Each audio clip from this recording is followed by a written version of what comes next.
I'm going to give you the best knowledge that I can give you in my, thousands of employees that I've employed. Mm-hmm. Your onboarding process is the most fucking important thing when you are recruiting somebody. Hiring is guessing, firing is knowing. Successful people are happy for the most part, right? And happy people don't hate. And hateful people are rarely happy. You know what I mean? The majority of the Hispanics that I've gone through and coached, because I've coached over the last year, I've seen the guys that either made them or break them, but it was one thing, it was not taking the action because they're scared of something. Call us Reyes on the humble show. Yeah, we all in, we all in. So grab your boys now, cause you know we all win. Lift your hands up. Welcome back to the All In Podcast, where the truth is unedited. I am your host, Carlos Reyes, and today we have a very, very special episode for you. You know, we've already shot over 30-something episodes with this new show, but if you've missed a couple, let me just say this. You don't want to miss this one. Okay, you would be doing yourself a disservice if you miss this show. I have two very special individuals in the building, and we're going to give you everything we got today. Okay, right in front of me, I got my brother, Chalan, Mexicano, successful businessman, Mr. Virgil Contreras. Welcome to the show, brother. It's a pleasure having you back, man. You know, the first one was a hit, and I'm excited for what we're about to deliver today. So thank you for having me on, bro. I appreciate the opportunity, man. Always thankful with you. It's gonna be great, bro. And to my left here, man, another repeat. Part two, bro. We've been talking about this for months. You know, I'll tell you this, one of the most accomplished Mexicanos in the country, in my opinion, and in the opinion of many others. Even the haters. No, the haters are becoming fans, bro. Mr. Ishmael Valdez. Thank you, Carlos. Thank you. Appreciate you, bro. Appreciate you being on the show again. I know the first one went crazy. We killed it, man. The first one went crazy, bro. It was just fire, you know, killed it. Just what is it? A freaking hydrogen. You know what I mean? It was just. Dude, some of those videos had 3-4 million millions of views, bro. They went a little. You had Facebook, some of them for like 4 or 5 million views. That was dope, man. That's all God crazy, talking to you right there. Difference maker, for sure. And you know, this is why this one is so special to me, right? I even told some of the other co-hosts of the show that they couldn't be on this show today. I wanted 3 Mexicanos that are crushing it in business, that are crushing with their families, that are taking care of their families, that want to give back to the community, to our community. We want to educate, we want to nurture, we want to love on our community, right? I wanted that out of this show, man. And I feel like that's what we're going to do. Oh, we're about to spit it for sure. 100%. I love it, bro. I love it. So let's start out with this, man. Talk to me about some recent wins in your business, bro, that's happened, you know, over the past 2-3 months since you were on the show. Yeah, I mean, over the last 2-3, I think I was on here 2 months ago, huh? Yep. I've been able to add 2 more crews to my business. Oh, yeah. So I've been able to employ another 10 guys.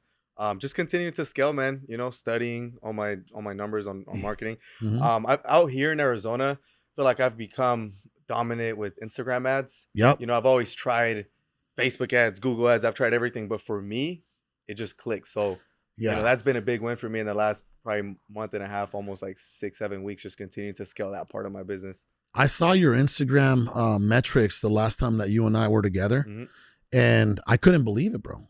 Right? Like your I would say your cost to opportunity, your conversion, right? I couldn't believe, you know, what you were spending to like what you were getting, you know? And I'm like, dude, if I was getting that, I don't know if it was like, I think it was like 50X or something, right? Yeah. Like if I was getting that kind of return on my investment, I would be running that all day long. That's exactly what I've been doing, just continuing to triple down on it, you know, and scale. And I feel like I've become a master marketer with the videos that I shoot for my business. And that's why, you know, because the brand is so powerful, the marketing is always going to work, you know? Well, what's happening in your case is, you know, it's like every time you deposit $1, you're getting like 50 back. Right. Why wouldn't you just keep depositing $1, right? Of course. Keep going. Yeah. So what about you, brother? What are some things that you're excited about over the last couple months? I'm excited about being here. Number one, I'm going to enjoy this podcast with you. So I'm going to try to give you guys as much as I can from, you know, what I've done in my recent wins, but I'm excited just to be here, man. You have a dope ass podcast. You know, as I told you, I'm about to launch my first one, all Spanish. I'm calling it Chalan for a reason. I'm gonna target our Hispanics, Latino community to make sure that we start educating them, man. I think the lack of education is why our families and our community isn't pushing forward. So I think that's what I'm going to tackle on. Dude, past wins, I don't even count them anymore. You know what I'm saying? I'm so focused on the future. I'm so focused on like where I want to be in 3 to 5, 10, 15 years from now. So I'm focused on that. Obviously it's been a cool journey with the, all the deals that I've done and, raising the roof on, growing a roofing company here in Arizona. That's pretty dope too. But dude, I'm excited. I'm excited to be here. I want to make sure I bring value to the audiences to make sure that you guys, get an hour of all of us of just, this is who we are. This is where we came from and this is where we're going kind of thing. You know what I've noticed? So, success leaves clues, right? And there's a lot of similarities with both of you. Because I talk to both of you separately and I keep up with you guys' journey separately, right? You're almost full-time in Cali for the most part. He's full-time here in my own backyard, Phoenix, Arizona. And one similarity that I see from both of you guys, bro, is energy. Yeah. Bro, we got to start right there, right? We got to start right there, right? I'm gonna go back to you. Bro, you're constantly on overdrive, bro. What's going on? It looks like you're redlining every day, but you're not. You know what I mean? Man. Why is that, bro? Where do you get this energy energy right now, from, man? bro? I'm at war right now. I'm at war right now to prove a point. I'm at war right now to prove a point that that not just they can make it. You know what I'm saying? Not just the majority of contracting, the majority of the trades we all know is white America, and I don't mean that in a disrespectful way. Yeah. I'm at war right now because I want with myself. By the way, I'm at war right now with myself because I want to prove a point, and I want to grab a team to prove a point that we can do it too, right? We can do it too. We can grow companies. We could build companies. 70 or 80% of the labor is already Hispanics and Latinos out there. The majority of the trades is Hispanic and Latinos right now. And we are the most under fucking paid ethnicity in the trades. And I want to change that. I want to make an impact for that. And I want to make an impact on our community by educating them. You know what's crazy, bro, is, we all have amazing, white friends. Yep. Right. And most of our white friends are owners. Yep. They're ballers. Yep. Right. Historically, our culture, our community, it's all labor. We've been the employees, bro. Yeah. We're the guys that show up at 6, 7 in the morning and leave at 6, 7 at night, Monday through Saturday. Yep. Right. For a few pesos an hour. They're in the boats. Bro, they're smoking the Cuban cigars and the yachts. Yeah, we're over here building the houses, putting on the roofs. Yep. You know what I mean? Yep. So you know what's beautiful though, bro, is that all the white rich friends that we have, they're all happy about us doing what we're doing. None of them are like, oh, we gotta kick those you gotta start your own business. Bro, I haven't talked to one rich white person that is rooting against what we're trying to do here. Right. Of course not. Have you noticed that, by the way? Right. Yeah. My whole life I've noticed it. They want to pay us good. They want to treat us good because they want to keep us there. No. But yes. Yes. But what I'm saying is, like the Tommy Mellos of the world, they're rooting for you. Of course. They're rooting for me. Yep. Right? Successful people are happy for the most part, right? And happy people don't hate. And hateful people are rarely happy. You know what I mean? Yeah, I agree. It's like all the rich white friends that I have that are in ownership positions, multiple 8-figure, 9-figure guys like Tommy Mello, right? Bro, I connected with Ishmael because Tommy's like, you got to connect with this other Mexican dude that's killing it in California. They're rooting for us, bro. They're rooting for us. And just like you said, what is our biggest gap? What is our biggest necessity in our culture? Education, man.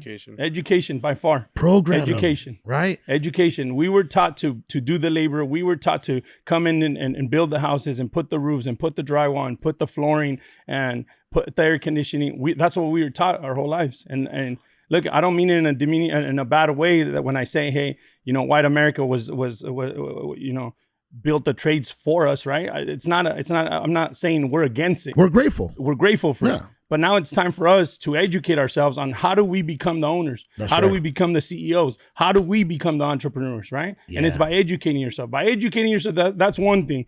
You could educate yourself all day long. You could go to college. You could be the best student in the game. At the end of the day, you got to take that leap of faith and be like, okay, cool. It's time for me. Right? It's time for me. If I didn't do that shit when I was 23 years old, I took that leap and I said, hey, I want to build something for my girls. I want to build something for myself. I want to make a name for myself. I would have been educating myself my whole life and never done anything. Right? I would have been educating myself my whole life and never done anything. So yes, it takes education, but it also takes that step forward, being like, okay, now it's my turn. And that's what we need to do as a community. We need to take that step forward and say, hey, now it's our turn. We're tired of working for people. Let's build our own legacy. Let's build our own companies. Let's build our own wealth. I love it, bro. I think what you're also saying is, we need to educate ourselves, but we need to take massive action. Hell yeah. Action. Right? That's something that you've done over these past couple of years, at least since 2017, bro. Yeah. I was talking about, I started this part of the conversation with energy, right? 100%. Energy allows you to take massive action every single day. Like, I have this old saying that I learned from one of my mentors: energy exceeds everything, right? Energy is the way that you show up, in your household. Energy is the way that you show up for your children. Energy is the way that you show up, for your employees. Energy is the way that you show up for your community, right? So one thing that I often see you doing every single day, bro, is like, bro, it gets me tired just looking at your Instagram, bro. Like, damn, this dude, he wants to take down the bag. When you're punching the punching bag, bro. I'm like, this guy, I don't know if he's taking out his aggression on the punching bag but bro, what's going on with you, bro? Like, where do you get all this energy from? Dude, I've always been a positive, character. And I think that's what's gotten me to where I'm at, growing up with my dad going to prison for 20 years, being 3 years old with a single mom, me and my two brothers just growing up in ghetto Phoenix. I had to overcome that, and it was through just battling demons and, battling all kinds of things, just growing up in the worst neighborhoods and just building that character, because I had to build this guy, because I could have easily just left him be what he was going to be, which is just going to be an average Mexican, right? Just labor worker and all that. And when I first started out landscaping, that first job I had fear, bro. I was scared. I was like, one day I could own a business, and then I'd say one day I can't, doubt just always like would creep in until I just had to make a move, man. And, there came a pivotal move that I just had to just move. But doubt is something that every human being deals with. I don't care if you're Bill Gates or, Tony Robbins or Donald Trump, right? Doubt is something that every human being deals with. How do you, bro, overcome your doubt? Every single day I remind myself of what I want out of life. I think of my history and I think of the future, but I stay in the present, knowing that I can't control what's in the future. I can't control what's in the past. I can control today. So if I could win the day and I wake up at 3 a.m. sharp, 2:45, 3:30, whatever it is, I know that I'm going to get, 10 times closer to the man that I want to be. So I just remind myself, bro, every day, just stay positive all throughout. I feed my brain positive thoughts every single day. And for me, right, the routine of getting up at 3 a.m. sharp every morning, I win the day, bro. I get to my customers, I get to sales with my guys, I talk to everybody, and then the energy's just transferred to everybody, bro. All my workers, all my employees, everybody, just the sales guys, it's just like, dang, we need Virgil, kind of like a vitamin almost to like just win the day. So I think it all starts at the top like that, Brother, people say that energy is contagious. Big time. Right? Energy is contagious. So that's probably something that you bring anytime that you're in the room, anytime that you're around your employees, that energy is contagious. And I noticed the difference. Yeah. Right. And in the past where I haven't been that guy, and you get comfortable and you're not overseeing everything how you should, right? And you don't stay sharp, then the guys, they start to kind of just wander off a little bit. And it's like, where's the leader? Let me ask you both this, bro. Right. And I'll go back to Ishmael. Virgil, you said something. You said, I knew that I just didn't want to be an average Joe, right? Well, an average Jose. Average right? Mexican, bro. Let's be straight up, right? Yeah, right. So let me ask you this: does every Mexicano out there, every Latino out there, do they have the power to say, I don't want to be an average Jose. 100%. Big time. 100%. Look at him. He's 27 years old, owns his own landscape company. He's got 20, 30 employees already. 27 years old. Driving around in a yellow a loud yellow Lambo. They call him Bumblebee. You know what I mean, right? Wheels, bro, everywhere. Came from the ghetto of Phoenix. 27 years old. No, like, dude didn't make an excuse. You had a rough upbringing. Right? Yeah. I had a pretty good upbringing, right? Like, I had a rough upbringing too. So, like, there is no fucking excuse on why you should, why you should or you shouldn't meet your goals. It's all gonna come down to you. The decisions you make every day will lead you closer to your goals, no matter how you slice it, right? I could wait, dude. I sold my company 3 years ago, almost 3 years ago. I could have just chilled.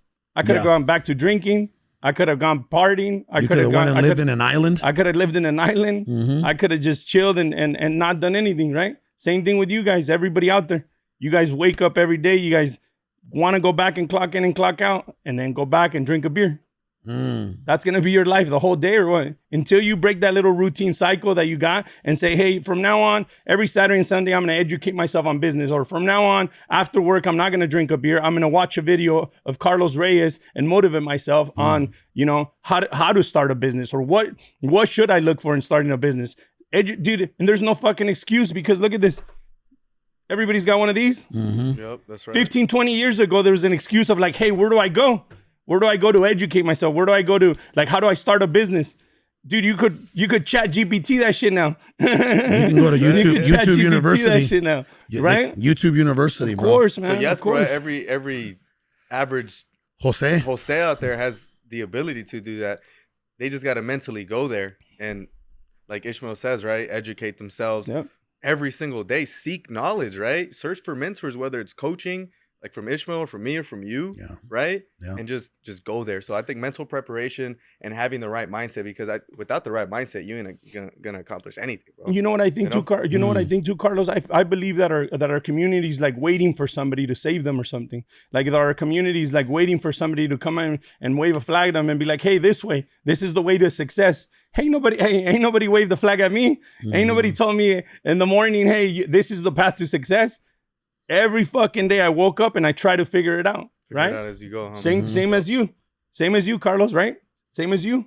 Yeah. Like there is no like, hey, this is the pathway. This is exactly what you should do. Like we can sit here and tell you, hey, the first thing you got to do is commit yourself to the business, right? And stop half-assing it. We can tell you exactly step by step, but until you take that first action for yourself, until you go like, hey, I'm going to do something not for myself. I'm going to do something to make sure that my family's covered for life. And you start taking responsibilities for yourself. That's when the change is going to start. Otherwise, you're always going to be stuck on step one. Yeah. Virgil, let me ask you something, bro. So we're talking about, most people, 97% plus of Mexicanos out there, they don't do it. They don't get it done. They don't educate themselves. They don't make a decision. They don't take a risk. They don't want to change their mindset and their programming, right? Why is that, bro? What do you think? Because I know the three of us here, like I honestly don't even have that answer. Because I've never, to my knowledge, bro, I've never been that person, right? To me, it's just, I think it's fear of failure, right? And then just wanting to stay comfortable and okay just with your job. Okay. I think it's fear of failure, bro. Yeah. Like that's how I see it. What does that look like? I mean, just, being able to, all right, I'm going to take this risk and it's not going to work out. And then they always just think with that kind of mindset of it's not going to work out, because the majority of the, Hispanics that I've gone through and coached, because I've coached over the last year, plenty of people, I've seen the guys that either made them or break them, but it was one thing, it was not taking the action because they're scared of something. There's something out there that they're scared of, and it's not, at the end of the day, bro, it's not for everybody. It's really not. No. We're trying to get the few that can, because not everybody could be that successful entrepreneur and business owner. It's never going to work that way. You need, your average people. You need employees. You need the engineers. You need the employees. But we're trying to get the ones that we were once, right? Yeah. Where it was like, damn, what do I do? I could think back, me, 2017. I call it 2017 my experimental year, because that's I tried everything, bro. I tried, all kinds of different businesses that just failed. But I kept taking that risk, because I kept betting on myself. And I knew if I trusted myself, I'd eventually win. And I'm winning, bro. Yeah. Praise God. 8 years later, Yeah. winning. Yeah, all thanks to God. And you know, for anybody out there that's listening that is a very, you know, healthy, happy human being, you know, clocking in and clocking out, punching the clock, nothing wrong with that, right? Nothing wrong with that at all, bro. And let me just clarify what I mean by that. My father-in-law, right? My wife's dad is one of the best human beings, and he's been working for the city of Phoenix for over 30 years, and he's done such a great job being a great husband and being a great father. And actually, you know, he's actually has set an example for even me, because he's been in my life since I was 17 years old. I'm like, oh, that's what a dad's supposed to do, There right? So, and guess what? He's still a beautiful, healthy, happy human being that punches a clock every single day. So you're right? Not everybody, this path or this journey isn't for everyone. One of my brothers is a lieutenant at the sheriff's office. And he's happy. He's probably happy. He loves his job, He's right? happy. There's people out there that 5 love their kids, job. Happy. Yeah. I've showed him how to get side jobs, and he's done side turf jobs in landscape, but he's happy with that. He's passionate about being a lieutenant, right? So, but there are people out there that are right there at the crossroads that you know, that dog is inside of them, that lion is inside of them, right? And they want to accomplish more. They want more for themselves and their family. And they know that they have more to give. They have more talent. They have more capability and capacity, right? Those are the people that we're talking to right now. Right? Those are the people we're trying to push them over the edge. That's right. Right? They're right there. They're like, do I jump? Do I not jump? Right? We're like, hey, bro, hey, take a leap. Take a leap of faith, right? Look, the worst thing that's gonna happen is you're gonna find out. That's the worst thing you're gonna. That's the worst thing that's gonna happen. This is what I tell everybody too. It's like when you're starting a business, or when you're trying to implement something inside the business, or when you're trying to figure something out inside the operation, or you know, you're trying to figure the way in. Like the worst thing that you're gonna do is make a decision to be able to figure that out. That's the worst thing that's gonna happen. And once you start doing that over and over, that's when it becomes a tangible business. That's when it becomes a business, because figuring out the problems inside the business is the business, right? So, yeah, figuring it out as you go. I could think back a couple years ago when I spent my first dime on marketing. You know, I was like, man, I don't want to spend money, right? But then all of a sudden, 1,000, 5,000, 10,000, 20,000 on marketing, and it's like, I found out. It works. Yeah. You know what I mean? Take that risk, bro. Yeah. And you know, actually let's go there, because I feel like we've been talking about some mindset stuff, right? We talked about taking massive action. We talked about energy, right? Actually, before we get to that next part, we're going to get into the bells and whistles of business, marketing and hiring and the assets, right? Which is what you love, by the way, right? He's getting already excited. I'm excited to actually listen to this, right? But why don't we talk a little bit about how important it is to surround yourself with the right people, right?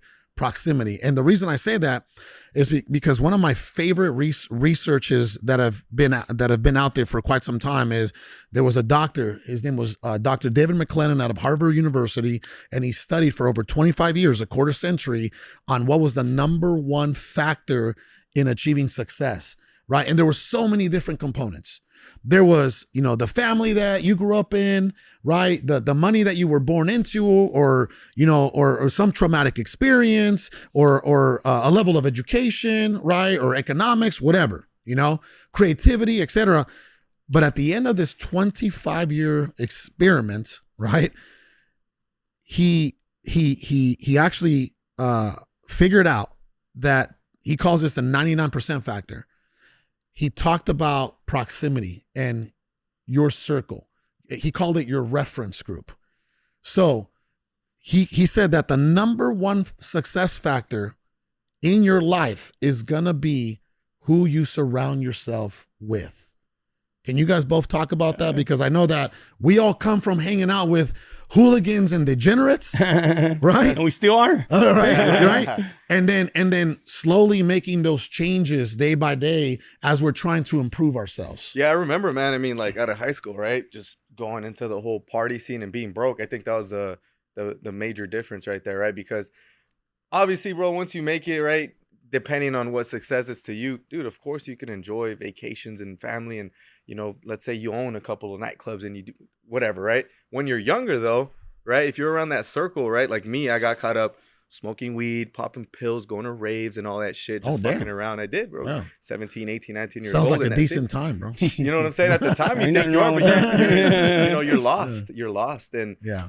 that's what I was, right? With those friends. And I was the sum of those fucking people there, bro. Exactly that. Until, you know, I started realizing one day, like, damn, what are these motherfuckers doing, bro? Like, they just got average jobs. They don't want more. And then I started just self-educating. For me, it was 2016. I came across Think and Grow Rich. I started seeing guys like Ty Lopez and the grants out there. I was 19 at the time in college, right? That's what made the biggest difference for me, just opening up that mind and going there and then starting to say, you know what, you're right. You are going to become who you hang around with. So I started to leave that circle. They didn't like it. They're like, oh, bro, yeah, what are you doing, bro? Let's just go. Let's go. So then I started eliminating those people from my life. And then bam, bro, you know. Was this in Vegas or here? No, this was here. Here Okay. in Phoenix. Yeah, born and raised here in Phoenix, bro. Yeah. You spent some time out in Vegas though, right? That's when I was trying things in 2017. What the hell were you doing in Vegas? Dude, I was bro? going to we don't know. We don't What know. happens in Vegas Vegas? stays in Vegas. We don't know. Vegas, huh? He was trying something in trying Vegas. Yeah, what were you doing out there, bro? Hey. He was trying something there. Were you an escort, bro? Or what? Right? Hey. We don't know. Yeah, exactly. No, I mean, definitely mixing it up and starting to see that was my. We talk about educating and all this, right? See, that was my first step, is just self-educating, because I read a quote one time. I think it was Jim Rohn. A formal education, right, will get you just the average life and living, but a self-education is what makes you a fortune. So I just started self-educating, bro, but putting the plan into action, not just consuming the knowledge and just leaving it for what it was worth, actually doing it. Yeah. If the book is telling me, bro, go seek the guru and the mentor, that's what I started doing. I started investing into guys like Ty Lopez and courses, dude. I took social media marketing classes. That's what got me to build this company. So I took a social media marketing class from Ty Lopez back in 2017. Yeah. I even tried building a social media marketing agency. It failed because I always had this like other passion for, damn, landscape. I've always been growing up and physical working with my hands and stuff. So yeah, definitely getting away from the negative group, right? And then starting to be around those people. All of a sudden I caught myself, you know, investing into other business owners and being around that circle. And then guess what, bro? Then I started becoming like them. Successful, right? Made my first couple 6 figures and then first couple 7 figures. And then from there it was just like, sky's the limit, bro. You know, just switching that up. I love environment. That, bro. I think that like that's a cool topic that everybody talks about, of like you know, associating yourself with, you know, high level people. There's also the other flip side of it, of also isolating yourself. Most people don't know how to isolate themselves. Most people don't have the courage to isolate themselves, to go through the journey, because there is patches in the journey that people don't know, and you know, people neglect too. I have a really close group of friends. They're all worth hundreds of millions of dollars. We talk on text every single day. You know, we help each other when we can, but there's times that we don't talk for about a month, 2 months, 3 months, because we're all in isolation, grinding out. And that's the one thing that people forget.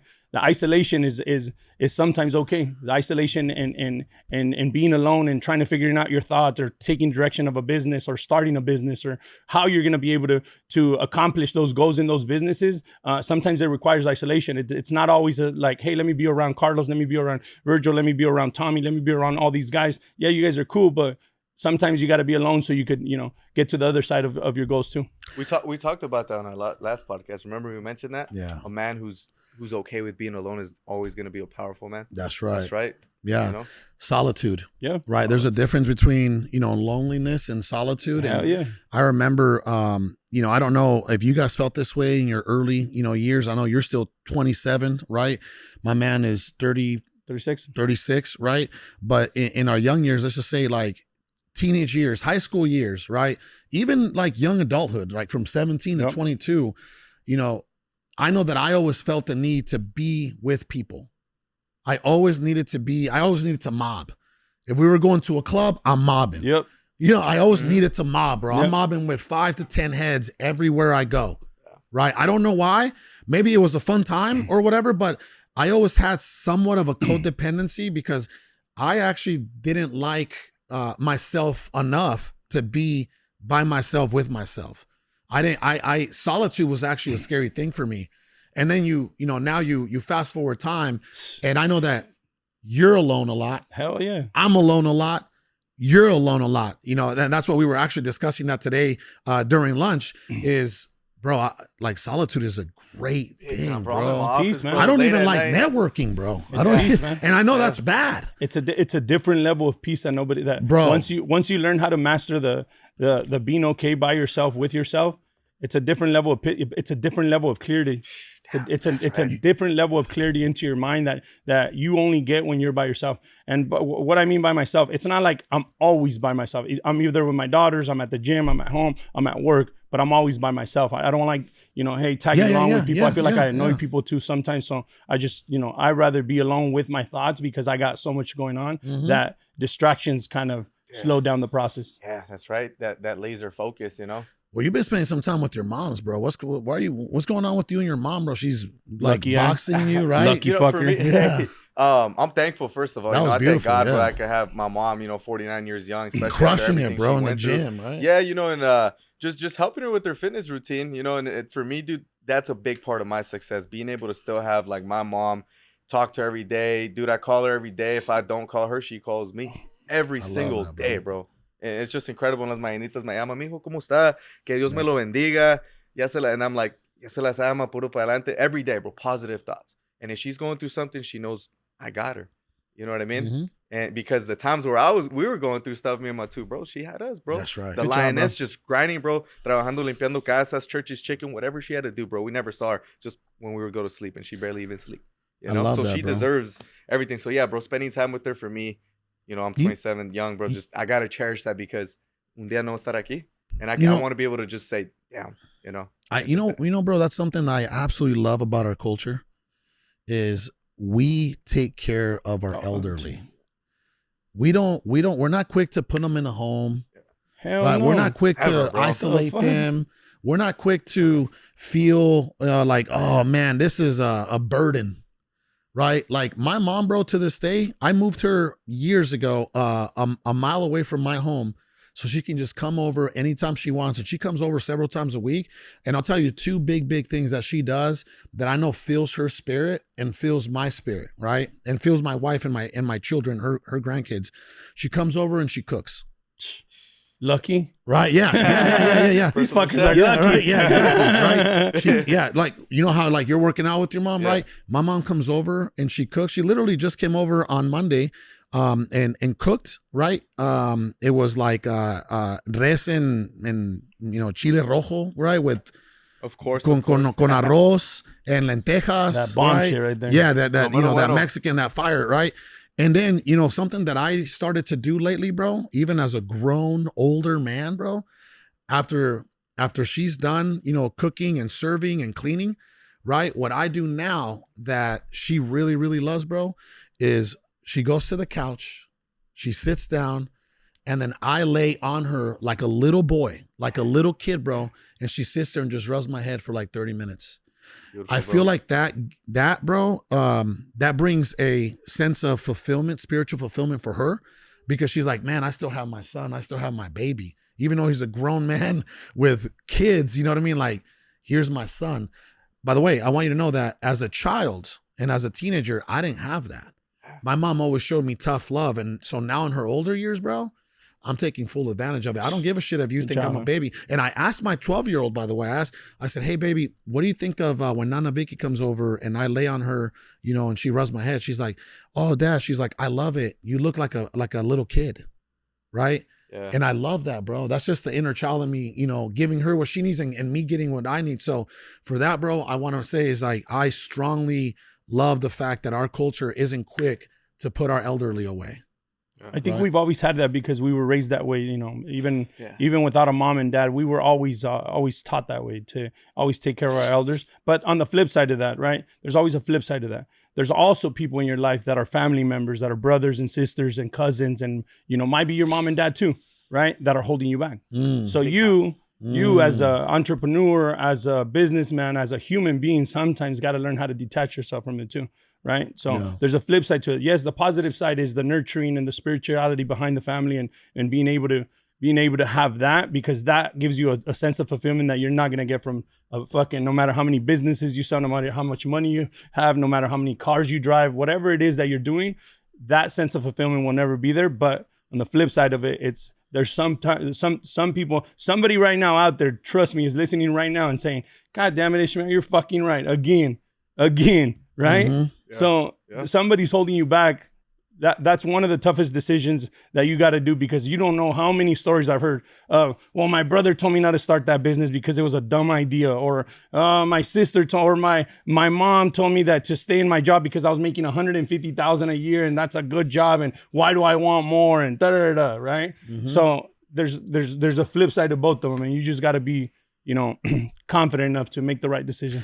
You know, as sad as it is to say, right, there's a lot of beautiful things about our culture, but there's a lot of things that we still need to heal and mature from. 100%. And for some reason, in some cases, our culture it still has that crab in a bucket mentality, right? Like in our culture, hay mucha envidia. All day. Chingo envidia, bro. Right, like, and you're like, I don't even understand. Todos los días, bro. Right? And I don't get it, bro. And what's worse, it's incredible? like within I our don't own get it. fucking people. Entre That's- nosotros mismos. I don't get it, bro. I just said, hey, bro, a lot of the white people are rooting for Bro, us yo les that puedo we enseñar win. Yes. DMs todos los días que alguien me tira el rollo así. Ah, te crees bien chingón, cabrón. Are you serious? Todos los días, bro. All day. Bro, Todos los maybe comentarios, si te maybe pones because ahí, you're mira. younger, bro, and you're sexier, and you got the tats and the lounge. Well, it's I always- actually, it's I don't always get 'cause- that. I don't get that in my DMs. I do get that in the comments a lot, right? Because of my ideology and my political Your philosophy, stance, what right? you- you know what I mean? what you preach. I get that. I get some of that in my comments, but I don't know if you've seen the way I respond. I just laugh. You do. Positivity. I laugh Yeah, all the time, positivity, right? bro, all the time. When do you ever see me just Yeah. tear somebody down in the comment? Never, bro. I'm in love with life too much to operate in a You just can't go low there. frequency energetic Yeah. state, bro. To go down there and throw some hate or And it's always the people that they wish they had your life, you know? bro. But they can't have it because they can't deal with the stress and everything that I we need to go get on through you and- guys' level, bro. I and need all the haters, haters. bro. I need haters, bro. I don't have, dude, You honestly, got a bunch of 99% of my DMs are people reaching out for help, to be honest. Okay, with you. well, It's shit. reaching Well, out for, you're like, right in hey, between Ishmael, him and I. Then how I do I have take no it? haters. You have a little bit. This dude, he has a lot, and you know what's I get a crazy, lot bro? of positivity too. Though. I'm not. I mean, No, I for know all you my do. people I out know there, you dude. do. Yeah. But I don't understand why so many people hate on the young buck, bro. Maybe because you know we're older. You're 35. By the way, we're young in the business you guys world. are young. We're young in the we haven't even got started in the business world, right? Bro, I got But- 6 more turns on this private Hey. equity deal. Hey, but we ain't 27. Exactly. Right? And I think it might be a young thing, bro. Yeah. Because we probably talk to, like, people see us, bro, right? They see me with the full-blown family. You know, they see this dude already, and they're probably like, okay, these guys are maybe a little bit on the more mature, older side. And you're 27, bro. When I was 27, I was having my first child. And you know, you probably have a bunch of Now, young. look, there's some things out there that are personal that I don't share. Yeah. So, you know, never judge just a book by its cover. For 'cause sure. You don't know everything. Todos hablan, nadie sabe. Yeah. Mhm. Y esa es la mera verdad. Yeah. You know, you know what I'm talking about. For sure. You know For what I mean? sure. And there might be a time and place where then I'll go there and Bro. share that, but I don't like giving it. I think, bro, you shouldn't tell everybody every single thing Of you're course doing. not. Never, No, bro. bro. They Never. say- and they that's say- why that causes some of the hate, because they right away judge. Ah, chingo, 27 años y nomás porque tiene un pinche carro se cree bien chingón. I don't get You it. don't know bro. my life, bro. You know what I mean? Like Yeah. things like that. Yeah. You know, they say keep your finances and your love life private. Private. Yeah. Private, bro. That's what they say. Private. That's what they say. But But back to your topic, we need to work though as leaders in the industry, as you know, as influencers, as to unite our community too. There's no need to hate for anybody. There's no need to hate for me. Like, hey, I'm proud of you fucking killing it at 27 years old with your landscaping. hell yeah, I'm business, rooting man. for you, I'm bro. rooting for you, homie. Yeah, I'm rooting for you, and I hope you take that industry to the next level, because I'm trying to do that for everybody too. Right. Carlos, you're fucking killing on all your projects that you got going, from solar to your financing to your podcast to everything that you got going, bro. I'm rooting for you too. But we need to do that as a group and as a community, though. If you see somebody winning, the fuck smile and be like, hey man, congratulations. You don't need to go out there and fucking bash or comment or, you know. ask him how he did it. Hell yeah. Yeah. You know what I'm saying? That's Like, right. don't get in there Ask, and like, pinche güey, te crees un chingo. No, you know, you're Trust me. eres un pedazo de cagada. Yeah. You know what I mean? Some of the dopest people in the industry, some of the most successful people in the fucking world are the most open book people. For If you- sure.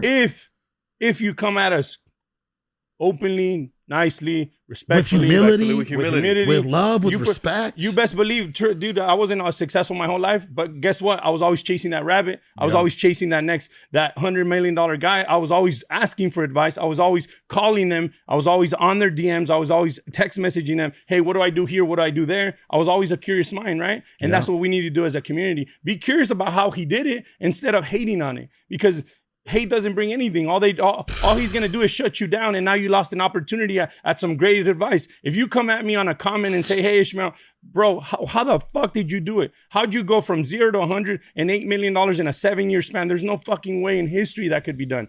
Instead of bashing me on a comment or on a DM, or if you see me in person, if you come at me respectfully and say, "Hey, Ismael, ¿cómo le hiciste, güey? ¿Qué hiciste?" Enséñame el camino. Enséñame, cabrón. ¿Qué tengo que hacer? Oh, What bro, do I gotta I'll do? be the first one to tell you. I don't give a fuck if I'm on a phone call. I don't give a fuck if I'm busy. I'll stop for 5 minutes just to help you out. That's what I do love about this dude, right? That's what I do love about this dude is, man, bro, he don't have to. You don't have to, but he does it, willingly. But you were gonna say something, brother. Oh, perfect example. I was in your DMs in 2017. Remember when I DM'd you? I mean, I DM'd you. That was like almost. Did I years DM ago. you back? No. Remember this year when you saw my stuff, you came across it and you reached out and you said, "Brother, how did we miss this?" Do you remember that? Yeah. I had DM'd you like 8 years ago trying to seek knowledge. Yeah. Well, obviously busy. You never got to it. But the point is, I kept seeking knowledge. Of course. Right? Well, here, how did we connect? I saw you as a young Mexican dude that was out there, bro, like pouring into people. And I'm like, you know what? I said, let me try to do my best at my age with my experience to pour into the young guy. He has more years to give than I do. Yeah. You know what I mean? And I'm thankful for guys like you because I see the road. And I'm just paving it in my own way. But think know what about I mean? it, right? Why do people that are older than you, and in some cases, some could say more financially successful than you, why are they willing to pour into a 27-year-old Mexican dude, right? Why is that? Well, first of all, bro, because you're not a negative, toxic human being. You're a positive human being with a good spirit, a good aura that is out there serving people. So the point is, instead of hating on people like Ishmael 100%. Or hating on people like you, because I do see it. Sometimes I'm like, bro, this is crazy. Why are they hating on my man, right? I don't get it. And you know what's sad, bro? I'll tell you what. And again, it goes back to our culture. That's one thing that we have to work on, bro. Culture. Right? Our own culture hates on each other, right? And why is that? We know why, bro. This is why, right? Because I'm doing something that you want to be doing, and you're not. So you hate me for it. You hate me because you hate yourself for not doing it. Yeah, that's right. That's what it is, bro. Straight right? up. And that's okay. See, we have to be empathetic enough to understand that is what's really going on. That's why they're projecting their hate and their insecurities onto you, bro. And that's how they justify it, by throwing you shade. And that's why we should never, be entertaining people on comments or DMs or being like, no, just laugh, bro. Hey, man, I throw positivity on it, man. Hey, I wish you the best, my man. I hope what you're looking for, you find one day. You know what I'm saying? Because that finding true peace and finding true happiness is probably everybody's goal, right? Yeah. Whether you're a fucking plumber, a roofer, a landscaper, I don't care what you are. As a human being, finding true peace in yourself is probably the number one thing that you're looking for in life, and I wish that upon everybody, man. Absolutely. I try to help out as many people as I can. Those haters do eventually turn into supporters, though. That's good. I flip them around all the time. Just go look at the comments sometimes, right? They'll make fun of something, and then you give them back that positive, and then they start to kind of realize. That's a great thing, bro. Or like, right? I'll get DMs too, like, "Hey, bro, I used to watch you all the time and used to hate, and I just started realizing that you are actually making a difference, bro. And because of you, I'm in the gym and I feel so much better about myself. And because of you, I'm going to take that risk you're telling me to do and start that company, bro. And I'm never looking back because you could do it. I could That's do powerful. It too. That right there is like real power, right? That you just transmit into another human. And it's beautiful, bro. It's fucking beautiful. I love that, bro. I love that. And here, we'll wrap up that portion so we can get into business, right? You said something, brother, that I could not disagree on. The first people that begin to try to tear you down are your family, right? Cousins, It could be a brother, could be a sister, could be your own parents. Could be parents too, right? Right. They, you know, and sometimes maybe they're doing it out of love, like in your parents' cases, right? Oh, Mijito, I just don't want you to, let yourself down, or not being educated on the topic, right? Or because they've never been that far on the road, they nobody don't. in the family, Exactly. right? Look, you know what the trip about life is? Sometimes God blesses you as a human being by taking your parents out, by taking your brother to another country, or taking My him out dad of your going to path. prison for 20 years, bro. Wow. Hey, look, retro back. If his dad would have been in his life, maybe he would have been a hooligan out there drinking and doing his shit, right? Yeah. But God saw that he was going to be a successful young man, a successful entrepreneur, and he was going to impact more people. So he decided to take those people out of. Same thing with me. Look, I didn't have my mom. I didn't have my dad. I don't go back and ponder on it. I don't feel bad for myself. I rarely talk about it because I am never going to give the world an excuse on why I shouldn't be successful. I never had the mom. I never had the dad. Cool. Maybe my dad was going to come in here and infiltrate what I'm doing right now, right? By guiding me the wrong way, by giving me the wrong advice. Maybe that's why God took them, right? So retro back, I never question what God puts in front of me. I just keep going that path, man. Well, business. Let's talk a little shop, right? Where do we start? Here, we'll start with the trades. You call it hardscaping, right? It's hardscape now. It started as landscaping, Landscaping, right? But I own hardscaping, Arizona Top Landscaping, right? And Arizona Top Hardscaping. Got it. So you've been in the blue collar space for some time, years. right? You've been in the blue collar space for a very long time. 15. Right? So what are big deficiencies right now, like shortcomings, things that hold companies back from accomplishing $10 million a year, $20 million a year? Shoot, even $5 million a year, bro. You know what I mean? Look, there's two things that we gotta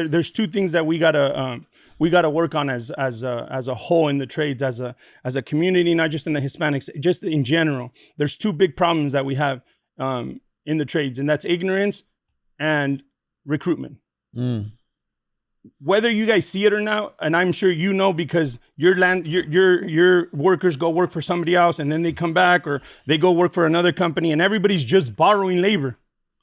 And this happens in plumbing and air conditioning and roofing and flooring and painting and drywall every day. And the reason why we keep borrowing labor, they go from one company to another, they're labor hoppers, is because we have lack of labor. We have lack of recruitment. The number one thing that we got to fix as entrepreneurs, as influencers that we are, the number one thing that we got to fix is the recruitment process. Where is the recruitment process starting? In high school.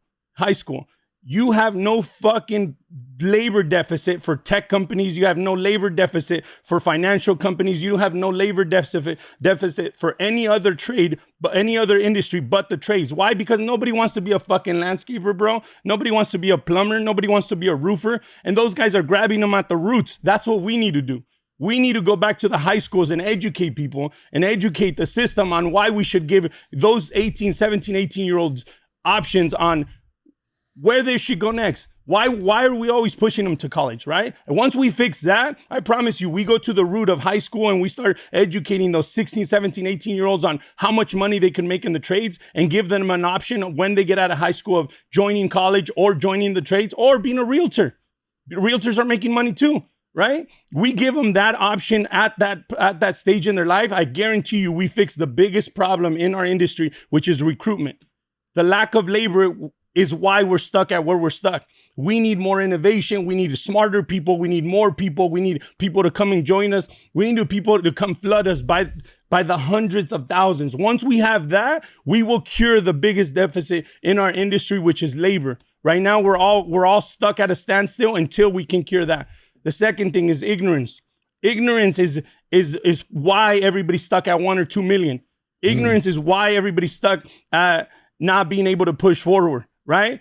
When I started my company 7-8 years ago, Next Gen, I always knew that I wanted to go to 100 million, right? I always dreamt that big. Most companies are out there just saying, hey, I just want to have 2-3 employees, and that's their dream, and that's why they're stuck there.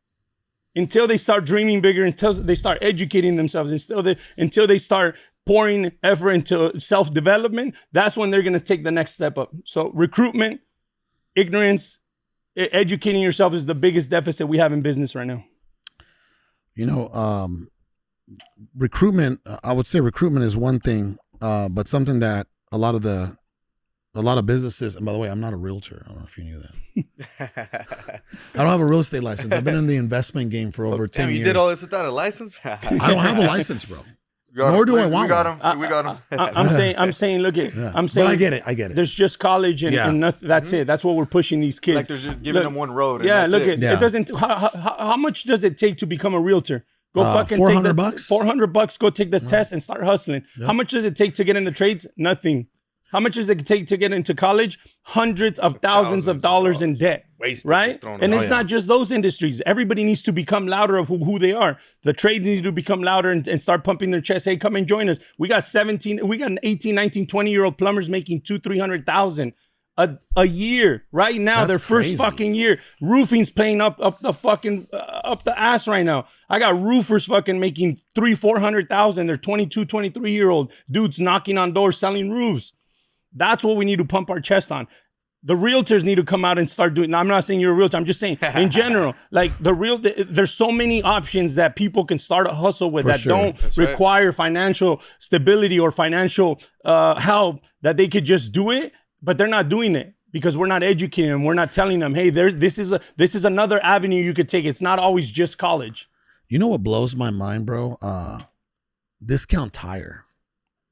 Oh, the youngins there? Yes. I see it every time, bro. Bro, I'm just like, dude, how can well, one thing that I'm doing now, right?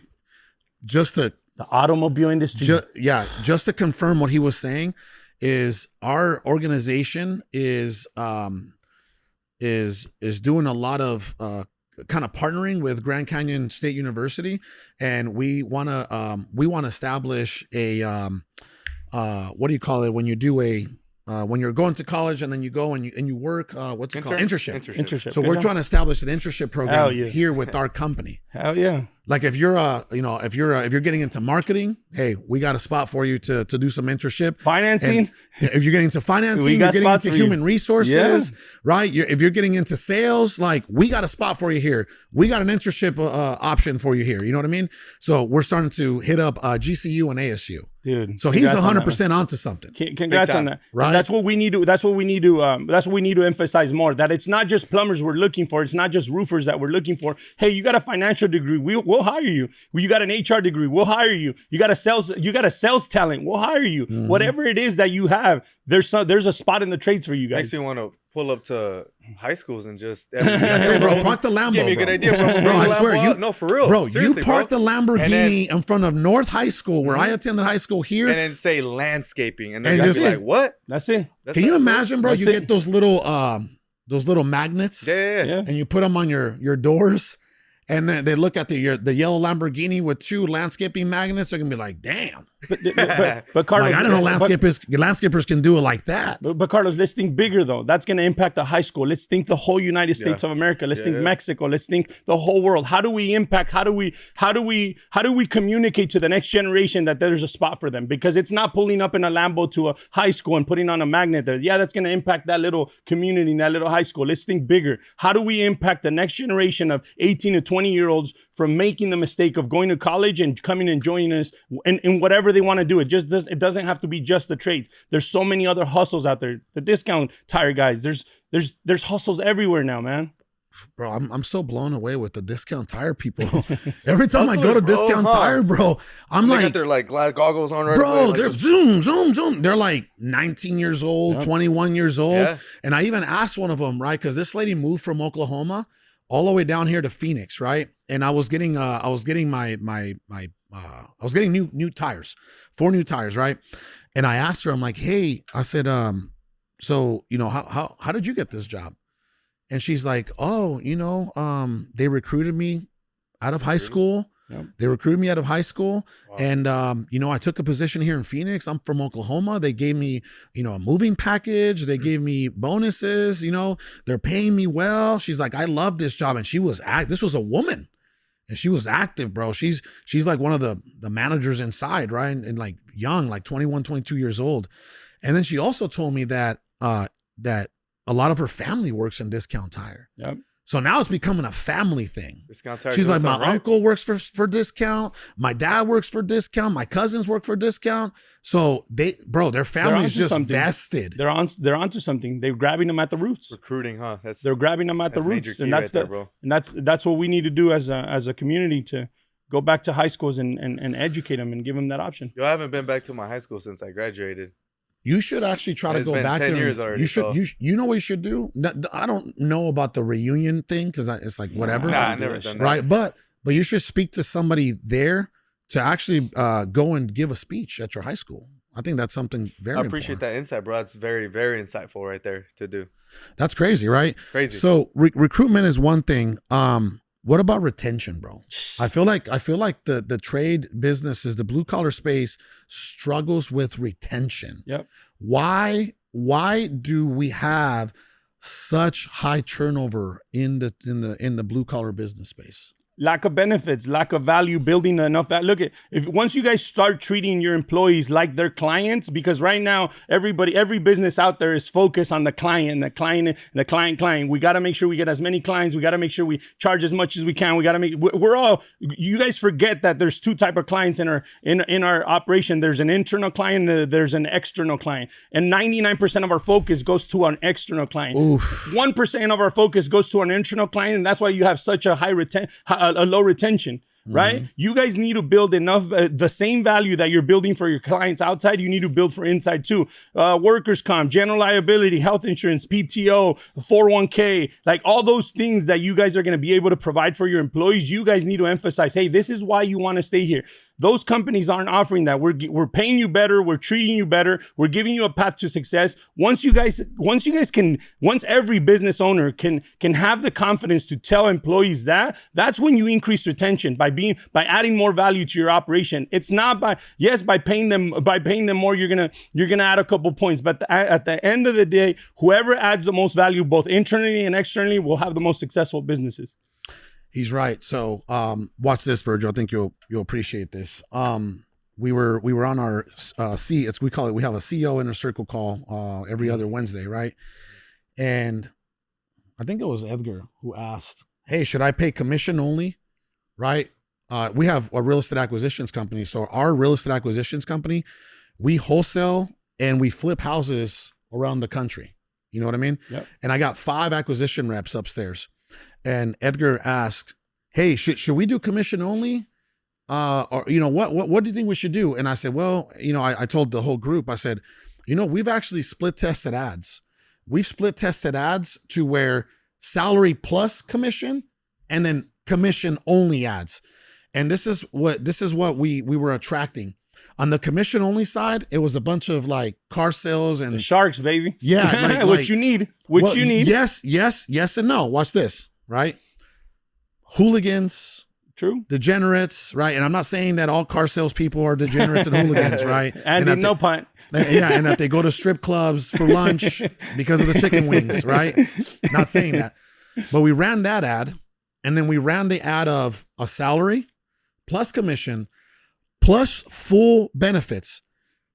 Medical benefits, PTO benefits, vacation, annual vacation, right? And that increases, 1 year, 3 year, 5 year, 7 year, right? And we ran those 2 ads, and every single hire, the highest quality of hire that we have upstairs came from the value ads, from the value, from offering all those incentives, quality all day long, right? And now, like I'm telling you, for the first time in 10 years in our real estate acquisition company, I have the best team I've ever had. Because here's something else for retention, right? This is for recruitment and retention. On November 8th, we do what's called a team outing every quarter. I took my entire team to Sedona. We went to a hike. We did a cold plunge. I took them to the best restaurant in town. We ate dinner overseeing the mountain, right? And people were they felt so unified and fulfilled that their company, by the way, on the company dime, on a Friday. Hell yeah. We left here at 8 a.m. Imagine, bro, I'm paying you for the day. I'm taking you up, we're spending some time. And not a lot of companies do that, right? So he's absolutely right. Yes, money plays a huge role, but it's almost a holistic approach 100%. of, and he said something very powerful. He's like, we're so focused on the client. 99% of our focus is on the client. He's absolutely right. Yeah. We were guilty of that, right? Everybody's guilty of it. And then we started to actually, he's like, okay, well, the client gets served by the employee. Yep. So then we started pouring into the employee. What right now upstairs at 12 o'clock every Thursday, we have what's called an abiding class. So one of my spiritual mentors actually coaches them on a weekly basis every Thursday, personal development, how to become better, bigger, stronger. So I'm hitting my people from every direction. Ready? I'm going to give you the best knowledge that I can give you in my, thousands of employees that I've employed. Mm-hmm. Your onboarding process is the most fucking important thing when you are recruiting somebody. Don't just fucking hand them a piece of paper, get to work and throw them on the field, or don't just hand them hey, this is what you need to do and put them on the field. The post-onboarding experience and making sure that they are qualified for the position, that the responsibilities are set in stone, that there's boundaries inside the employment contract, that they are held to a certain standard. The post-onboarding and onboarding people properly does not take one fucking day. Listen to me, okay? Building a badass fucking post-onboarding experience is what's going to be able to retain employees and what it's going to be able to attract new employees, okay? Because every single billion-dollar company, if you go through one of their interview processes, some of them have 1, 2, 3, 4, 5 different fucking interviews before they even get to talk about money or employment or what benefits they got. So vetting out the people properly and setting up that post experience is the key to making sure that you have the best qualified employees.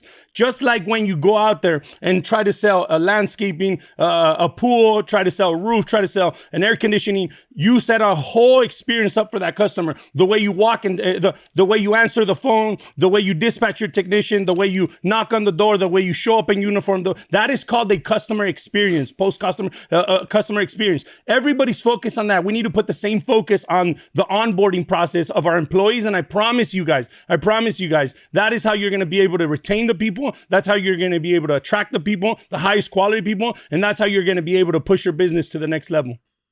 You got the little bomb that drops. No, hold on. That just learning. I love that. Learning. So some of the things that I've seen, brother or brothers, in the blue collar business space is there's no hiring process. No. He's right. By the time you're hired with our company, you've already taken a predictive index test. You've already have gone through. Our HR lady already went through, the ad will get you hundreds of applicants and resumes, right? We've already looked at 200 plus applications and we dialed it down to about 15 to 20 of them. And those are the ones that get the first interview. And the first interview is virtual. Then the second interview is with the department head, physical. You know what I mean? So we actually have almost like a 3-interview process. And what that's been doing for us over these past couple of years is it filters and it filters. It sets a standard higher. Yeah. Oh yeah. You know what I mean? By the time that we're about to hire you, bro, we already know you're a rock star. 100%. You're not going to get away with like you interviewed well. A lot of people interview very well, right? A lot of people interview like rock stars and then you hire them. And we've had that. We've hired a controller for our finance department. We've hired him on a Monday and fired him on a Friday because he lied. He definitely wasn't who he said he was on the interview. Look at Carlos. This is what I tell everybody when they're hiring. Look, hiring is guessing. Firing is knowing. As long as you guys fucking know that and you get that shit straight through your head, that when you are hiring somebody, you're guessing. When you're about to do a contract with that customer, you don't know if that customer is going to pay you. Hiring, when you're hiring somebody, you're guessing. You're guessing. You don't know their potential. Firing is actually knowing because you have proof. You wrote them up. They were late. They showed up. They treated a customer. That's the toughest part that you guys need to overcome as business owners. Number one, commit yourself to treating these people properly. And number two, knowing that when you're going to hire people, you're going to make mistakes, and being okay with those fucking mistakes is what's going to take your business to the next level. Otherwise, you're going to be stuck on day 1, day 2, day 3, which is, oh, but my cousin helped me out. But my brother's been here forever. But that guy helped me start the company. That's going to get you to a certain level in your business. Until you can overcome that mindset of going to the next level. Hey, that cousin might be holding you back, or that brother might be holding you back, or that person that started the company with you might be holding you back. And that's why you guys are stuck between $1 and $2 million. You guys need to make the fucking commitment to make sure that you guys are hiring properly and you guys are firing properly. Once you do that, you're going to take your business to the next level. You know, it's let me ask you both this question, right? Every business out there should constantly and consistently be investing. Hell yeah. Investing 100%. Into what? Marketing and recruiting, marketing, baby. And recruiting. Investing into recruiting. And recruiting. I actually, what I like to do with our HR lady is I have what's called a bullpen. You know what a bullpen is? Yep. Right. Yep. Like, I have a bullpen. You getting them in there. Well, I have a bullpen. So I don't like, bro, we used to deal with this back in the day where it's like, we would let somebody go or somebody would, quit or whatever. And then you're like, oh, damn. We got to wait for you. We got to go through the whole hiring process into the onboarding. It's better to keep a bullpen of like someone leaves, you go in, hey, are you still interested in that job that we interviewed you 3 months ago? Oh yeah, as a matter of fact, I am. Okay, well the position just became open. Are you interested in moving forward? Yeah, as a matter of fact, I am. Okay, I'll send over the offer letter. Right, boom, send it over, sign whatever. Shows up on a Monday. Start getting them through the onboarding process. All we do, we just plug them in. It's a pipeline, baby. That's it. Just plug them in. And this is what I was gonna say, right, bro? There's only one person in this room that has exited a business at 9 figures. Okay, would you say that your people, your employees are the biggest assets of the business? 100%. Look, this is why I tell contractors, because they all come up to me and they go like, hey, Ishmael, what was the biggest learning curve when you exited NextGen? And there was 2 things that they focus on when we were doing the diligence. Okay. And for most of you guys that haven't gone through a sales process, it's called due diligence. Due diligence could take up for, 3 to 6 months, sometimes 12 months. Diligence is when they come in, they audit your business. Yep. There's 2 things that these people care about. There's a lot of things that they care about, but there's 2 emphases that they keep going back to. And this is what I noticed when I was in doing quality of earnings and diligence. HR is a fucking huge department in every single business, and financials is a huge department inside the business. Break those down. HR specifically. Why? And look at for you guys that have 5, 6, 7 employees and don't have an HR department like we had at NextGen. You are the HR department until you hire somebody there, right? Which means you are recruiting, you are hiring, you are interviewing, you are doing that. And sometimes, let me tell you, and listen to what I'm going to tell you. Sometimes you got to fucking know that you're not the right person for that seat. Sometimes you got to know that you got to grab somebody that's talented in that area to be able to hire and vet and onboard people properly. And that's the one mistake people are doing. But to answer your question, Carlos, how much of an investment it is to pour into our people. At the end of the day, if I could have 1099 3/4 of the company and put everybody and a quarter of the company been on payroll, when they came and did the due diligence, my company would have been worth a quarter of the price, because they would have been like, hey, Ishmael, you are about 2-3 relationships away from not having a business. You piss off some of these 1099 employees, they're going to quit on you on the dime because there's nothing holding them back.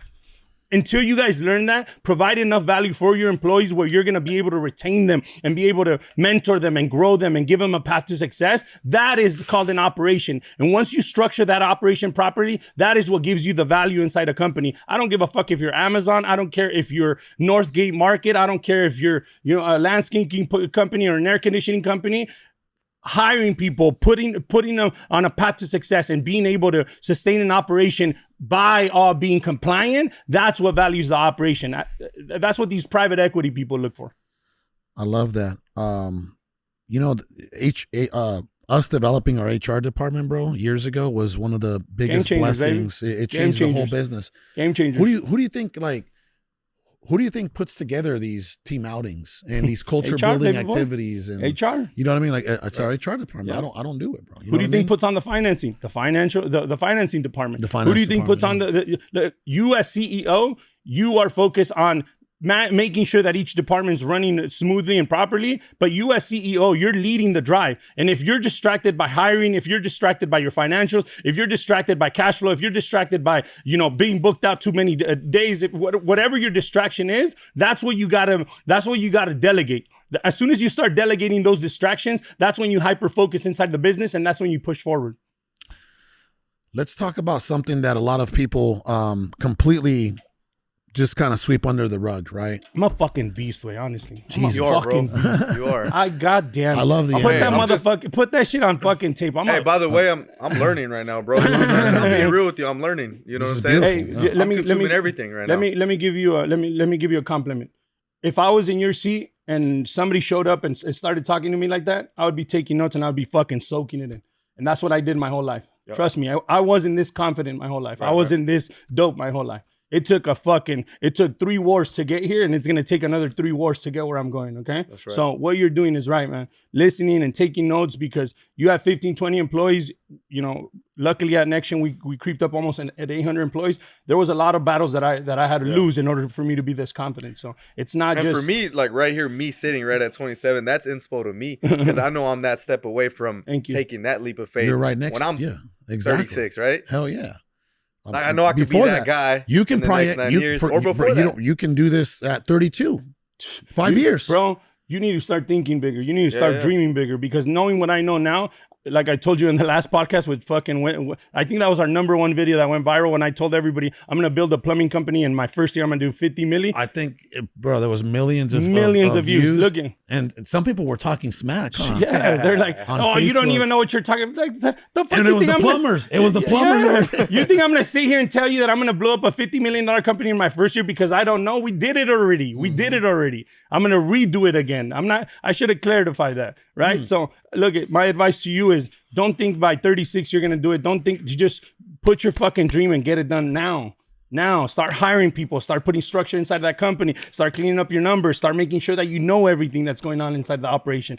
Start having an overview of the operation, and start having control of it. Once you have control and direction, game over. Yeah. It's funny, bro. Like I was telling you earlier, right? I'm like, everything he's saying, like, I understand and I know, but I haven't exited a company for 9 figures, bro. You know what I mean? He was blessed enough to just crush the HVAC, whatever. God put all the resources and the opportunity, right, in the opening, whatever you want to call it, and boom, he got it done. And that's such a blessing, and that's why it's like, anybody out there that's... I see nothing but pure determination in that man right there, I can feel the energy over here. I can feel the energy. For sure, it's transmitting, bro. I'm on a mission, baby boy. I'm on a mission, man. I'm on a mission. Let's talk about, you said 2 biggest components that, private equity companies look for when they're looking to acquire and potentially merge a company, right? Of course.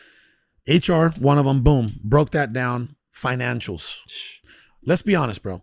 Most companies out there don't know what the hell's going on in their business. It's like, dude, how do you put in all this work and all this time and you don't even know, right, what your company is doing? You don't know your KPIs, you don't know your financials, you don't know your cash flow, right? You don't even know how to read you don't even know your balance sheet. You don't know where your assets and your liabilities are. You don't know. Look at the direction of the business is given by your financial statements. The direction of the business is given when those numbers are put in front of you. Look at why you guys are stuck where you're at, or why you guys can't get past 1 or 2 million, is because you have your fucking CPA doing your financials. When you guys come up to me and ask me, hey, Ishmael, how do I grow my business, man? I've been doing it for 4 or 5 years. And, the first thing I ask you, hey, where's your P&Ls? Oh, my CPA does them for me. The fuck is, like, the CPA doesn't do that. Run your business, nor doesn't really care about your business. The CPA doesn't do that. So when you guys tell me that and I ask you a question, it's to see where you're at in the journey, to gauge you where you're at in the journey. So if you tell me, oh, my CPA does that, I already know where you're at in the journey, right? Because you don't know your numbers. You don't know your gross profit. You don't know your labor. You don't know your cost of goods. You don't know your net profit. You don't know your overhead. You don't know none of that, because the CPA doesn't give a fuck about that. They're not trained for that. You know what a CPA is? You hand them the P&Ls, you hand them your financials, and they tell you what your tax liability is. That's it. That's it. Yeah. So back to growing and selling it. Look, I'm not saying grow $100 million business and sell it. I'm saying educate yourself enough. When you step into a room, you don't look stupid. You don't look dumb. You don't ask dumb questions, right? Because I felt that for my whole fucking life. I would walk into rooms and there was the Leland Smiths, there was the Ken Goodriches, there was the Tommy Mellos, there was all these guys in there and they're all talking high level talks. And I'm over here telling them, oh yeah, my gross profit is 67%. And they're like, are you dumb?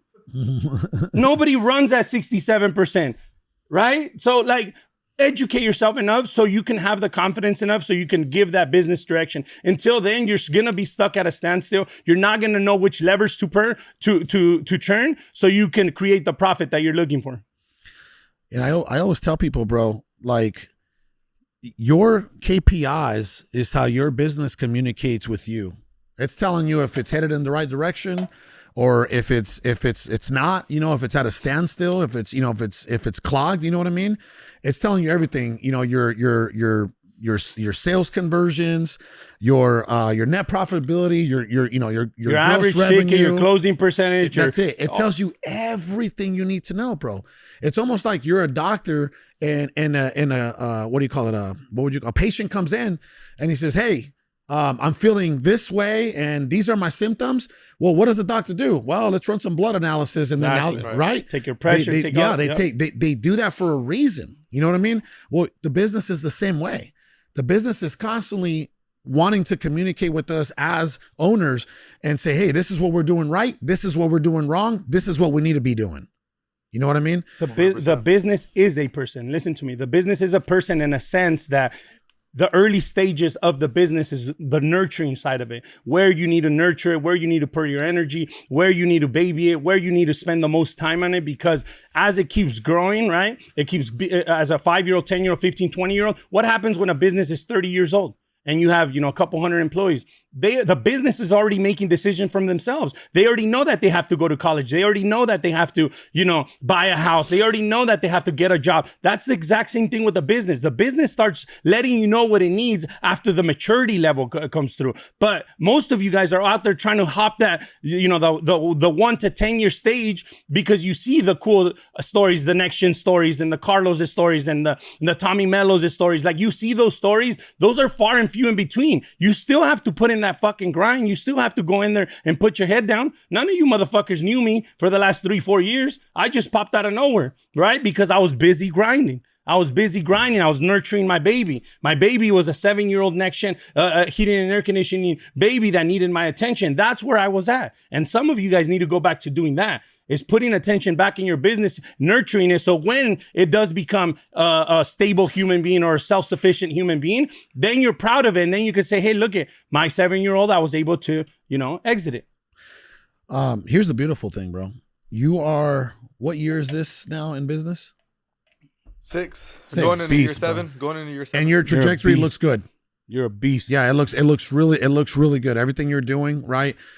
A lot of this stuff comes, bro. A lot of it, honestly, just like you said, it comes from pain. Fuck yeah. Not knowing and failing, right? Losing employees betraying you, right? Like learning from it. Customers not paying you. Yeah, exactly. Like, that's why I actually posted this morning or 6 hours ago. I said 97% of businesses fail by their 10th year. Did you get that? 97% of businesses fail by their 10th year. And then I asked, who's been in business a decade plus, right? Crickets. That tells me a lot. Because you know what's crazy, bro, is I see people, on social media, they're like 3 years in and they're like, I'm killing it, bro, and blah, blah, blah. Put your head down. And I'm like, I'm looking at these dudes, right? You're like, bro, you're 3 years in and you're killing it. No, bro. That's you think you're killing it. You're a decision away from being broke. You're a month away. You're a month away from being out of the game, right? You think you're killing it because you're making more money than you did as an employee. That's why you think you're killing it. But you still haven't even begun to do real business yet. What you're killing it in right now is just a hustle. Yeah. It's a street hustle, bro. Right? Bro, I can go flip cars at the swap meet right now and I'll be killing it. Yep. Yeah. See what I'm saying? A lot of people out there, they want to tag or label the CEO next to their names just to say they're killing it. to walk around with, with their collar popped out. You know what I mean? Yeah, right? I'm the head janitor, baby boy. That's what I call myself. I'm the head motherfucking janitor.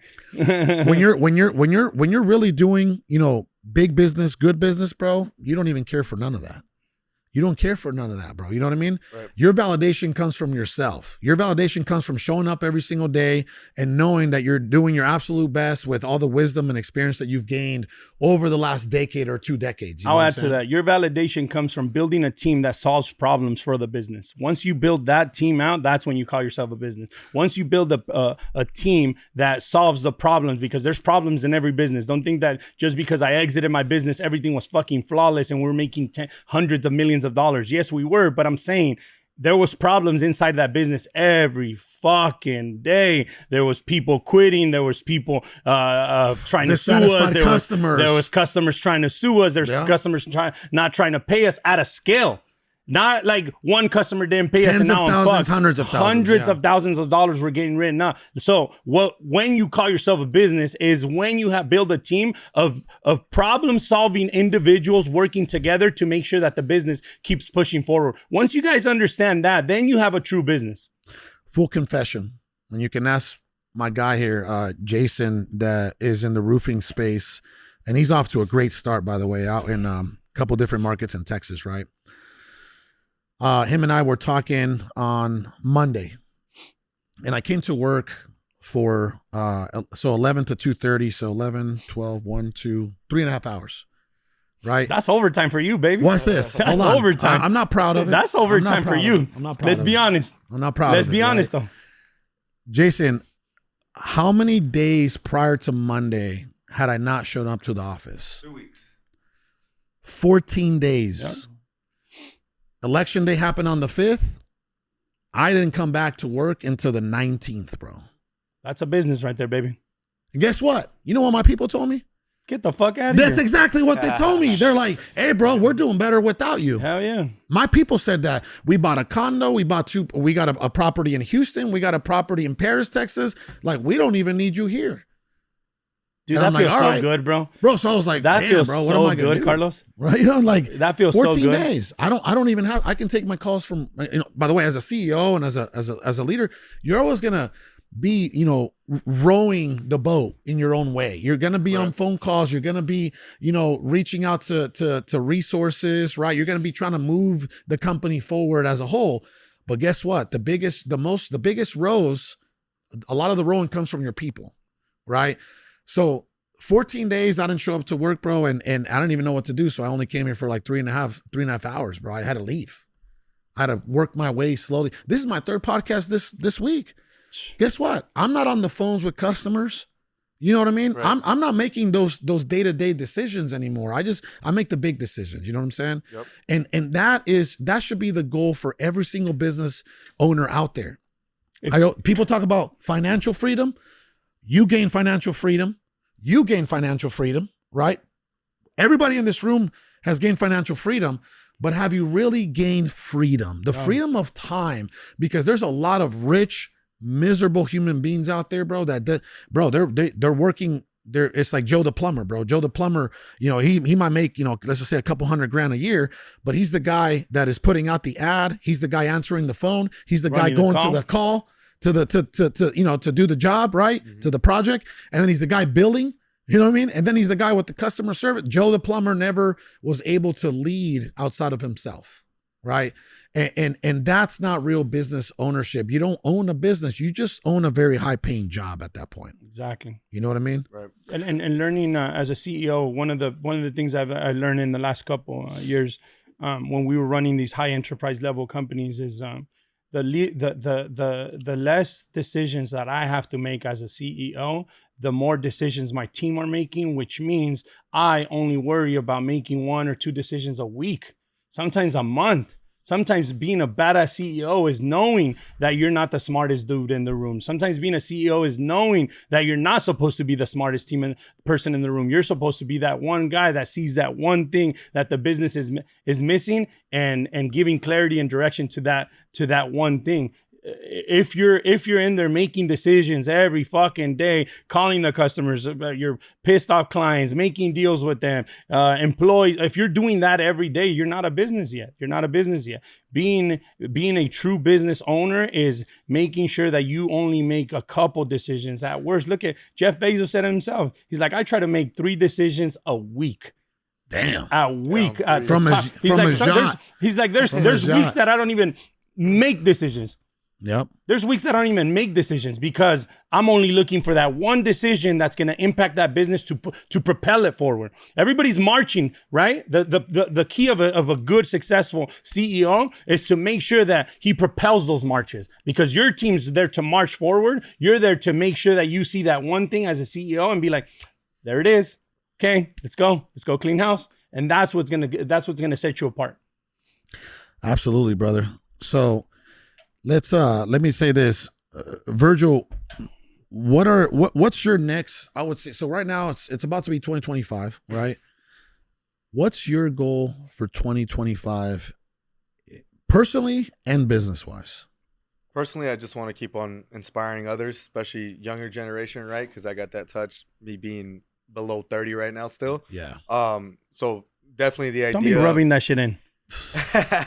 Definitely the idea. I mean, Ishmael gave me a great point that I can actually run with today and take about going to high schools, man. I think that's going to be one of my goals. Just park the Lambo, bro. Yeah. And use Lambo, it, right? And just give them that inspo to then lead them to where they want to go. Absolutely. Right? Because not everybody wants the Lambo or that kind of life. Some just want to help their mom or their grandma, bro.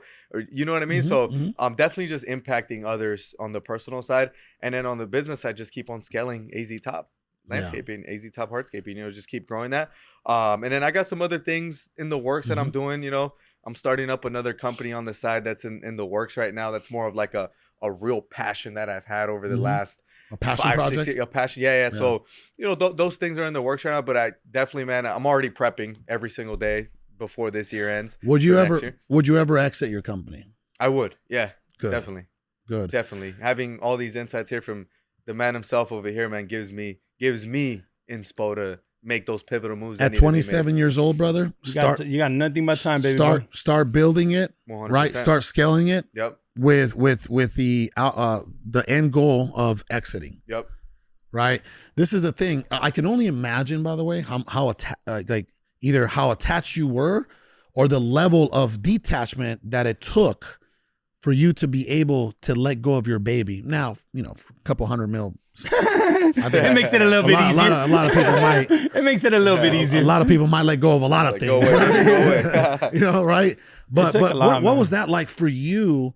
What was either the attachment or the lack of attachment when it came to, selling the company? Look, to give you more clarity, like I was never, and that was never my intention too. Like when I started Nexion, it was to pay the bills. It was to make sure that my daughters were set up. It was to make sure that I was making enough money to pay my mortgages and my cars and all that. My intentions were never to sell it, until I started educating myself and paying attention to the outside trades and seeing that, hey, Service Champions just sold for 12x, and Morris Jenkins is about to sell for 14x, and like seeing that. That's when I started, disciplining myself on, hey, I got to educate myself and I got to prep myself for what's coming, because I had a good business and a good size, and it was really profitable at the time too. So knowing that was a pivotal moment of educating myself, but like, it was never set to. I never started saying, "Hey, I'm gonna fucking sell it one day," right? So that was a cool part of it. Don't always think that you're just gonna start a business and somebody's gonna come and write you that $100 million check. So what I would give you guys advice is focus more on the everyday grind and everyday decision making to making sure that the business is pushing forward. Because then those little steps is what's gonna get you to where you want to be, and then the detachment of the business. Look at.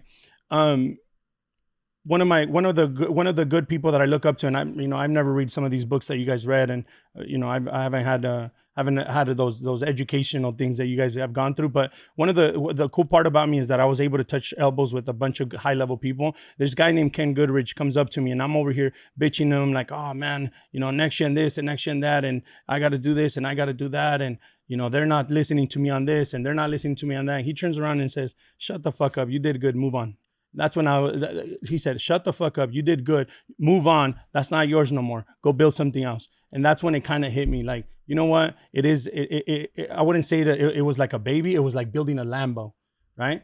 I built a Lambo, I sold it, and I was still attached to it when I knew it wasn't my Lambo anymore. And once I learned that, hey, that's not my car no more, let me go build another car. Let me build 23 simultaneous cars and prep them for what I know now, right? How to sell them. That's when I knew, like, that's when it kind of set into me, like, you know what? This projects that I'm taking on and, you know, my thermostat that I'm bringing on and all that, those are just projects that I'm working. What really matters is what's at home and what I'm sacrificing to make sure that those girls, my daughters and my family and my cousins and my everybody, not just them, for my whole bloodline to be set. So that to me is more of a, you know, why I push forward so much. You're building a roofing company. Yes, sir. Why a roofing company, bro? Because that's where all my people are at, man. Look, once I got into the roofing business and I saw that the most uneducated people, the most undervalued people are the roofers. They're the most, you know, uninnovated industry. They don't even have a dope ass CRM to be able to operate in. They don't have, like, 99% of roofers are subbed out. Did you know that? Yeah. Like the vast majority of roofing labor is subbed out because they don't want to pay the insurances. They don't want to price themselves properly. They don't want to, like, the business owners are avoiding that. So they're subbing out people, they're subbing out labor, and most of that labor is our people. And I want to change that. I want to educate those roofers and tell them, hey, you got to go back to those fucking greedy owners and tell them, hey, I want to get paid this. I want my benefits. I want this. Why am I a sub? Right? Why can't I be part of the team? So we need to educate that side of the industry. So why I'm doing it, honestly, is because the vast majority of our people are uneducated, are undervalued inside the roofing trades. You're a roofing company. What's it called? Legacy. It's right here in Prescott. We got it at $6.1 million. It was a 22-year-old business. Guys, you know, trying to exit. He's an older dude. We're pacing about 18 million in our first year. It's a dope ass industry, man. It's a sales to install, right? There's no tech in between, so you save points in there. But it's a sales to install operation. It's a quick install, quick funding, quick cash flow. Why roofing? High average ticket. Everybody needs a fucking roof. Right? The weather wears and tears down on the roofs year over year. That's never going to go out of business. Same thing like I said about plumbing. I'm not here to look for the flashy fucking businesses. I'm here to look for the boring businesses. The boring businesses is where the fucking bees are at. And that's what we're chasing, Billy's. Beautiful, bro. So you're chasing $1 billion. Hell yeah. In 3 years. I promise you. Oof. In 3 years, I'll be there. I mean, you haven't said something and not done it yet. So I don't negotiate with myself, man. I don't negotiate. If I say, hey, by the time I'm 40 years old, in 3.5 years, by the time I'm 40 years old, I am going to be a billionaire. There wasn't a negotiation there. You know, I owe it to my daughters. I owe it to my brothers. I owe it to my aunts, uncles. I owe it to everybody in my bloodline. So I'm doing it for them. I'm gonna go on record. I'm gonna say I'm gonna get to 100 million in 5 years. There it is. Let's go, baby. Let's go. Let's go, bro. I love that. I love that. We're gonna have to do this again. Part 3, baby. We didn't get into marketing. We didn't get into, you know, like systems, processes, branding. We didn't get into branding. That's one thing that you've been doing extremely well, right? So we're definitely gonna have to do this again, and I'll do this as many times, bro. This is. I think part 3 would be dope. Part 3. Dude, I know we're gonna go. You know, we're gonna hit some of these videos that are gonna go viral for sure. Next time we're here. So next time you're in town, you let us know. I'll do this all day. I love this, bro. And I feel like a lot of our people will become inspired. They're like, look at those 3 dudes. They're doing it. Dude, I just want to say for all the younger generation watching, bro, like, hey, don't ever give up on your dreams, bro. Look at all of us in here sitting right now preaching and talking because we all got some kind of knowledge and fucking take notes on it. Write it down and run with it and apply it tonight as you're watching this, right? Absolutely. So you can plan for a better tomorrow, man. I think everybody has the opportunity to do that out there. I love that. I'll keep doing this with you, Carlos, because you have you have one of the biggest voices in our industry. Congratulations on the podcast. Thank you, congratulations on all the success, bro. You know, I always look for good-minded people that want to make an impact in this world, and you're one of those dudes. So anytime, Virgil, anytime you're around Cali, bro, my doors are open to you guys. I want to make sure we keep pushing our industry forward, but most importantly, I want to make sure that we impact the next generation coming for sure. All praise to you, Carlos. Bro. What you're doing, bro. Praise big God. impact, putting people together. It's incredible, bro. Praise God, bless. bro. This is such a blessing. And then people don't know this, but we actually have a little bit of a live audience. And guess what? Roofer, demo company, flooring got a company, fucking show today, real estate baby boy. company, right?